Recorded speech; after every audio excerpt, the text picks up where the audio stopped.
ہے کیا؟ تو مولا نے کہا الاسلام هو التسلیم والتسلیم هو الیقین والیقین هو التصدیق والتصدیق هو الاقرار والاقرار هو الاداء والاداء هو العمل الصالح۔ آپ نے ابھی تک قرآن کی آیت اور ذاکروں سے صرف یہاں تک سنا ہوگا کہ ان الدین عند اللہ الاسلام، اللہ کے نزدیک جو ہے وہ دین صرف اسلام ہے، لیکن اسلام کا اسٹیپ، اسلام کا جو معیار ہے وہ مولا کائنات نے بیان کیا۔ کیا بیان کیا کہ الاسلام هو التصدیق، اسلام تسلیم کرنے کا نام ہے، اسلام تسلیم کرنے کا نام ہے، والتسلیم هو الیقین، اور تسلیم کیا چیز کا نام ہے؟ یقین کا نام ہے، اور یقین جو ہے کیا چیز کا نام ہے؟ وہ تصدیق کا نام ہے، اور تصدیق جو ہے وہ اقرار کا نام ہے، اور اقرار جو ہے وہ ادا کا نام ہے، ادا جس کو ہم لوگ کہتے ہیں وہ عمل صالح کا نام ہے۔ آپ دیکھ لیں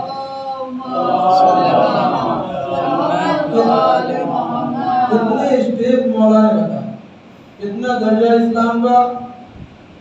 اب اس سے پہلے کہ میں اپنے چھوٹے بچوں سے پوچھ لوں، جس امام نے یہ فرامین بیان کیا، جس امام نے یہ قول بیان کیا، قرآن کریم میں مولا ایک کائنات علی ابن ابی طالب علیہ السلام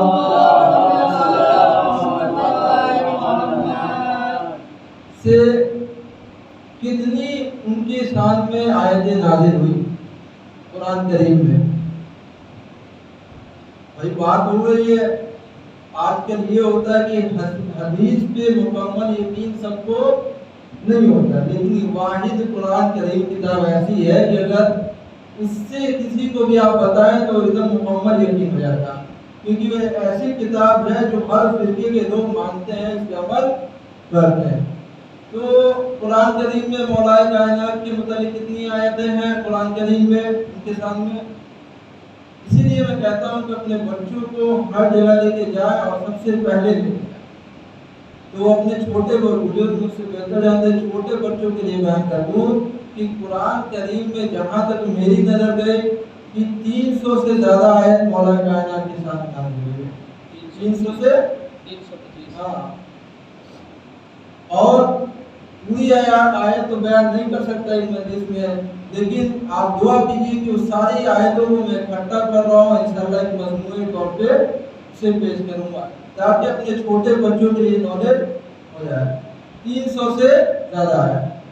مولا کائنات علی بن ابی طالب علیہ السلام، اللہم صلی علی محمد و آل محمد، علماء نے فرمایا کہ اگر تو اس دنیا میں مولا کی یاد کو مٹانا چاہتا ہے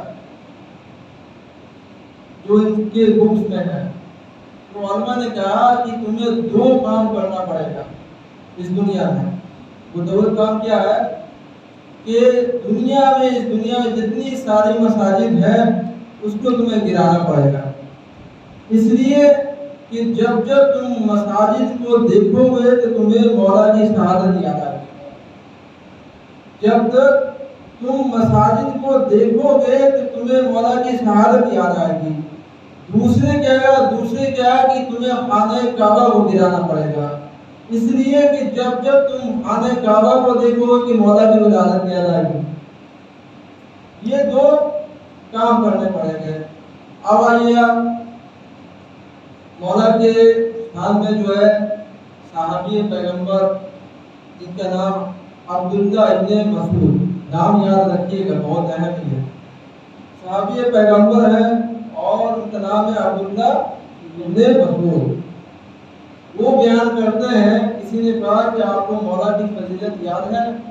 تو انہوں نے کہا کہ مجھے اگر مولا کی یہ 4 فضیلت مل جاتی تو جناب نوح کی 2500 سال کی حکومت جو ہوتا وہ میں چھوڑ دیتا، لیکن ایک فضیلت یہ چھوڑ نہیں سکتا۔ تو 4 فضیلتیں انہوں نے بیان کی، اور وہ انہوں نے خود کہا کہ میں چشمدید گواہ ہوں ان فضیلتوں کا، میں نے اپنی آنکھوں سے دیکھا ہے یہ منظر۔ وہ 4 فضیلتیں کون سی ہیں؟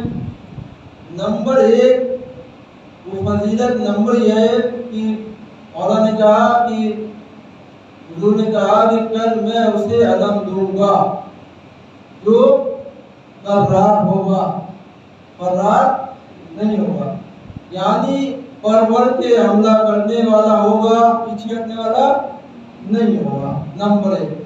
نمبر 2، دوسری فضیلت بیان کی کہ جناب جبریل نازل ہوئے اور کہا کہ جو ہے مسجد کے سارے دروازے بند کروا دیے جائیں، مسجد کے سارے دروازے بند کروا دیے جائیں سوائے الا علی کے دروازے، سوائے مولا کائنات کے دروازے۔ اب لوگوں نے اعتراض کیا کہ بھائی ہمارے دروازے بند ہوئے، مولا کائنات کے دروازے کیوں نہیں بند ہوئے؟ سارے مجمع نے اکٹھا ہو کے رسول اکرم کے پاس آئے اور کہا کہ یا رسول اللہ، آپ نے ہمارے دروازے بند کروا دیے، مولا کائنات کے دروازے بند نہیں کیے، یہ بہت اچھا ہے۔ تو رسول مقبول نے بڑا خوبصورت دروازہ، بڑا خوبصورت کلام کہا، فرمان کہا کہ میں نے نہ علی کے لیے دروازہ کھولا نہ بند کروایا، اللہ نے علی کے لیے دروازہ کھول رکھا اور اللہ ہی نے بند کروایا۔ تو لوگوں نے کہا کہ ایسا ہے کہ یہ تو ناانصافی ہے۔ تو دیکھیے ایک مسئلہ ہے توجہ مسائل کا، وہ مسئلہ یہ ہے کہ مسجد کے اندر نجاست کی حالت میں آپ نہیں جا سکتے۔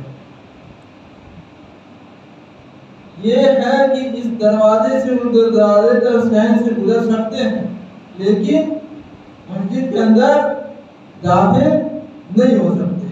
تو شاید رسول نے یہ کہا ہو کہ دیکھو تم اہل نجس ہو، لیکن اہل بیت کا گھرانہ وہ ہے جو پاک و پاکیزہ ہے۔